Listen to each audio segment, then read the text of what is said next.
हमारे मायाबंदर से भी हमारा भाई आया हुआ है के विश्वनाथन जी, मैं उनसे रिक्वेस्ट करूंगा आकर के हमारे लोगों को संबोधित करें। के विश्वनाथन जी जिन्होंने हाल ही में आप लोगों ने देखा होगा सोशल मीडिया में बहुत एक्टिव और बहुत अच्छा बात मायाबंदर के बारे में, एनएसयूआई के बारे में आदि बीच में डाला था। मैं विश्वनाथन जी से कहूंगा आप आकर अपना संबोधित करें। विश्वनाथन जी।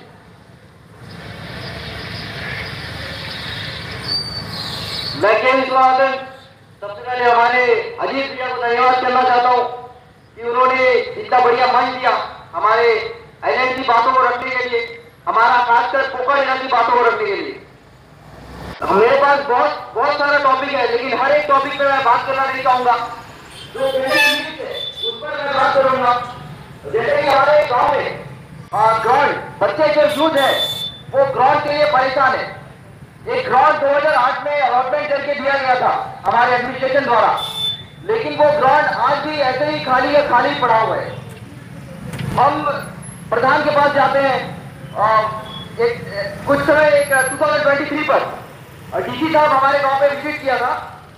वो आकर ग्राउंड देखा, उन्होंने कहा, प्रधान जी को बुलाया, मेंबर को बुलाया, उन्होंने कहा कि ठीक है आप प्लान तो बना के दीजिए, आगे बाकी का प्रोसेस हम करेंगे। लेकिन जो हमारा प्रधान जी है वहां पे, उन्होंने ना ही प्लान दिया, उल्टा चैलेंज कर रहे हैं लोगों के साथ में। ये बोल रहे हैं कि आप लिख के रख लीजिए ये ग्राउंड नहीं बनेगा। हम मेरे पास में वीडियोस वगैरह मैंने सोशल मीडिया पे डालकर लोगों को बताया। हम तो आवाज उठा रहे हैं। तो मैं जिस यूथ को ओपनली कह रहा हूं कि आप लोग आइए, साथ दीजिए, हम लोग लड़ेंगे, क्योंकि अंडमान निकोबार का सबसे बड़ा मुद्दा है, ये जितना भी इश्यूज के बारे में भैया लोग बोल रहे हैं, सबसे बड़ा मुद्दा है वो है करप्शन। करप्शन की वजह से शुरू से लेके आखिरी तक करप्शन ही करप्शन, जहां देखो वहां करप्शन, रोड पे करप्शन, बोर्ड पे करप्शन, मेडिकल पे करप्शन, हर एक जगह पे करप्शन। तो ये सारी चीजें खत्म करने के लिए आप लोग सबको खुलकर सामने आना पड़ेगा। और जैसे मायाबंदर पे बहुत सारे चीजें ऐसे गांव है जहां पर ना ही रोड है, ना ही इलेक्ट्रिसिटी है, ना ही मेडिकल की कोई सुविधा है, ना ही पानी की कोई सुविधा है, बत्ती जलाकर लोग रहते हैं वहां पर। ऐसा मैं रहता हूँ पोखर पे 15 साल से लगभग पोखर पे, मेरे स्कूल वगैरह वहीं पे बैठा है, वहीं पे मैंने पढ़ा है। लेकिन मेरे जो असली परमानेंट है वो है बुराम पर। वहां पर बुराम पर सिर्फ एक ही चीज है, वो है इलेक्ट्रिसिटी, ना ही रोड है। वो गांव जाने के लिए 1 घंटा आप लोगों को चल के जाना पड़ेगा। वहां पे ना ही मेडिकल की कोई सुविधा है, मतलब किसी को अगर हार्ट अटैक आ गया तो वो रोड पहुंचते एम्बुलेंस तक पहुंचते वो वही जंगल पे उनका जान चले जाएगा। और ना ही वहां पे पानी की पाइप कनेक्शन लगाया था वहां एडमिनिस्ट्रेशन की तरफ से, ऐसे स्थान पर पाइप कनेक्शन लगाया जहां पर पानी नहीं है ना। वहां बरसात के समय पे बस पानी मिलता है, बरसात के समय पे पाइप का पानी करेगा क्या, वो तो छत का पानी से इस्तेमाल कर लेंगे। लेकिन वो बेकार में ऐसे पैसे को बर्बाद कर दिया। और एक घटना घटा था मेरे घर पे, खुद मायावती मेडिकल के बारे में बता रहा हूँ। और मेरा दीदी का बच्चा था, जी रिया था, 2023 21 अक्टूबर में बात कर रहा हूँ। बच्चा का मेडिकल पे डेथ हो गया। अच्छा खेलता कूदता हंसता हुआ बच्चा, कभी वो बच्चा मेडिकल जिएंगे, कभी नहीं किया। बच्चा वो बुखार था, बच्चा वो मेडिकल में एडमिट किया, बच्चा मेडिकल में एडमिट था। अचानक से 4 दिन बाद बच्चा को रात को ठंडा पकड़ लिया, तो डॉक्टर को बुलाया, डॉक्टर नहीं आया। उस टाइम पे एक नर्स आके बच्चा को सुई मारा। रात को 8 बजे के बाद में बच्चा को फिट आने लग गया, बच्चा फिट में तड़पने लगा। तो डॉक्टर को बुलाया, फिर से नर्स आया, फिर बच्चा को सुई मारा। उसके बाद में ब्लड वॉमिटिंग करने लग गया, तड़प रहे, बच्चा भूल तड़प रहे। डॉक्टर को बुलाया, डॉक्टर उचित समय पे पहुंचा ही नहीं। जब पहुंचा तब बच्चा बिल्कुल अनकॉन्शियस के हालत पे चला गया। डॉक्टर आया, बच्चा को देखा, बच्चा को तो सुई मारा और ये बोल के चले गया कि कोई बात नहीं, बच्चा नॉर्मल है, ठीक हो जाएगा। बच्चा तड़प रहा है, ब्लड वॉमिटिंग कर रहा है, लेकिन डॉक्टर चले गया। बच्चा रात भर तड़पते रहा, दीदी बेचारी पांव दबाकर हाथ दबाकर मालिश करते करते सुबह बच्चा क्या अपना जान छोड़ दिया। मेरा खुद का बड़ी दीदी का बेटी की बात कर रहा हूँ, जी रिया। ये घटना घटा था 21 तारीख 10 महीने 2023, ठीक है। इतना घटना घटा। ये इसके लिए मैंने हमारे मायाबंदर के एडमिनिस्ट्रेशन पे एप्लीकेशन वगैरह लिखा, तो उनकी तरफ से मुझे बोला गया कि डायरेक्टर ऑफ हेल्थ सर्विसेज को लेटर लिखो। मैंने लेटर लिखा, मैं डेट बता रहा हूँ आप लोगों को। ये लेटर लिख के मैंने दे दिया। तो ये डायरेक्टर ऑफ हेल्थ सर्विसेज की तरफ से एक मुझे पर्ची आता है कि भैया ये दिन में जांच बैठी थी।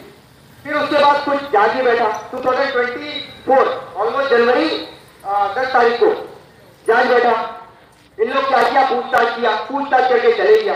लेकिन आज तक डायरेक्टर ऑफ हेल्थ सर्विसेज तरफ से किसी भी प्रकार का कोई भी तरह का उनका रिपोर्ट आया नहीं। दीदी आज तक बोल रही है कि बच्चा का डेथ ऑफ कॉज क्या था, किस वजह से मरा, लेकिन आज तक डायरेक्टर ऑफ हेल्थ सर्विसेज इतना लापरवाही कर रहा है कि आज तक किसी भी प्रकार का रिपोर्ट दिया ही नहीं। तो इसका यही मतलब है कि आम जनता, आप लोगों का कोई भी तरह का मतलब डर है ही, मतलब आपका राइट हम आपको देंगे। संविधान तो यही कहता है ना, हमारा मौलिक अधिकार 50 से 80 तक समाज का अधिकार। राइट क्या है हमारा, हमें तो राइट ही नहीं मिल रहा है कुछ भी। तो हमें राइट के लिए क्या करना पड़ेगा, यूथ को सामने आना पड़ेगा। क्योंकि इनको लगता है कि अंडमान निकोबार में रहने वाले लोगों को कुछ भी नहीं पता है, ना डीपीएससी के बारे में पता है, स्टेट पॉलिसी के बारे में पता है, और ना ही मौलिक अधिकार के बारे में पता है। बस करते रहिए, अपनी मनमानी करते रहिए, वही तो चल रहा है। हमारा गांव पे ये सर ने बताया, जो स्टेट सोसाइटी, ये इतना बड़ा मुद्दा है कि वहां का जो प्रधान है वो स्टेट सोसाइटी बनाते हैं, कुछ भी नाम रख देते हैं, Adarsh society, bike society, road society, कुछ भी सोसाइटी के नाम रखकर जो भी पंचायत का काम होता है उसी नाम पे करा देते हैं। तो जो गांव का हक है वो तो मिल ही नहीं रहा है उन लोगों को, किसी को नहीं। चाचा का, मामा का, बेटा का नाम पे ही उन लोग काम बांट देते हैं। ये बड़ा इशू है। ऐसे अनेक इशू अंडमान निकोबार पर भरा हुआ है। तो इसके लिए सबको सामने आना पड़ेगा, लड़ना पड़ेगा। इस पर मैं और भी कुछ बोल, रोड का आप लोगों को सबको पता है, मैं अक्सर जाता आता रहता हूँ रोड से। रोड का हालत इतना खराब है कि कुछ दिन पहले मैंने गया था, मेरा कभी कोई उल्टी वगैरह नहीं करता हूँ, लेकिन इतना हालत खराब है, उल्टी करके मेरा हालत खराब हो गया। रिटर्न आके मैंने रिटर्न आया और एक वीडियो बना के डाला इसी मुद्दे पे कि हमारे एमपी साहब को बैठाइए बस के 4243 सीट पे और लेके जाइए, टिकट लेके जाइए, अगले दिन सुबह वापस ले जाइए। तब जाकर इनको पता चलेगा कि भैया आम लोगों का दिक्कत है। हेली में जाते हैं, हेली में आते हैं, आम लोग तो वही एचसीएस में जाते आते हैं ना। और बोट चल रहा था, नालंदा सिंधु चल रहा था, बंद कर दिया। डीएसएस से अगर पूछे कि भैया बंद कीजिए क्या, तो उनका कहना है कि पानी कम हो गया, पंखा नीचे लग जाएगा।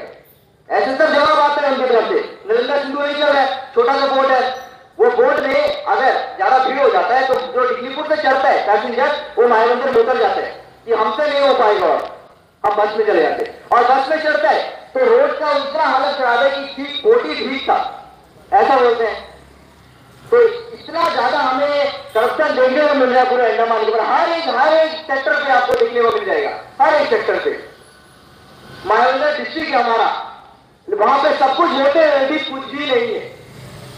हम बोल बोल खिला के चल गए, लेकिन बस अंधेरा करके चल रहे हैं। इसलिए अंधेरा के कैसे चल रहे हैं, एक दो से ये बदलाव नहीं होगा। तो सारे लोगों को आना पड़ेगा, युद्ध को खासकर सामने आना पड़ेगा, क्योंकि युद्ध ही है आगे फ्यूचर चलाने वाले।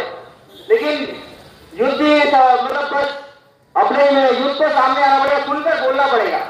आप लोग अगर थोड़ा सा पढ़ेंगे, थोड़ा सा अवेयरनेस के बारे में जानेंगे, तो आराम से खुलकर आप लोग आके अपनी बातों को रख सकते हैं, सवाल पूछ सकते हैं एडमिनिस्ट्रेशन से। थोड़ा सा आप लोग भी सीखिए, जानिए।